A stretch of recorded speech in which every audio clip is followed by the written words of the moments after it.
Mbi 5300 punonjës policie janë trajnuar dhe pritet që të angazhohen për ruajtjen e objekteve zgjedhore për parlamentarët e 11 majit. Policia e shtetit shton se janë marrë masat për ruajtjen e KZAZ-ve, që në momentin që janë shpërndar dhe mbërritur materialet zgjedhore. Blut bëjnë me dije se janë 93 objekte zgjedhore, ku janë vendosur komisionerët e KZAZ dhe 5225 qendra votimi.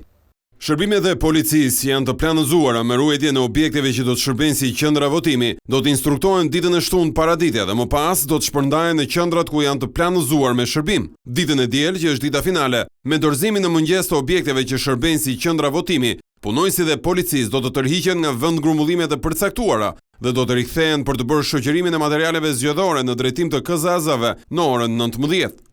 Policia shton se ka në monitorim të gjitha qendrat e votimit në rast se do të ketë kërkesa për ndërhyrje, si pasojë e përplasjeve ose anomalive që mund të lindin me subjekteve politike. Në përfundim të procesit të votimit, uniformat blu do të zhvendosen tek qendrat e numërimit të votave. Më datë 11/5/2025, në orën 18, shërbimet e policisë do të marrin në ruajtje të gjitha objektet e VNV-ve, ku do të bëhet numërimi i votave dhe shërbimi do të vijojë deri në përfundim të gjithë procesit.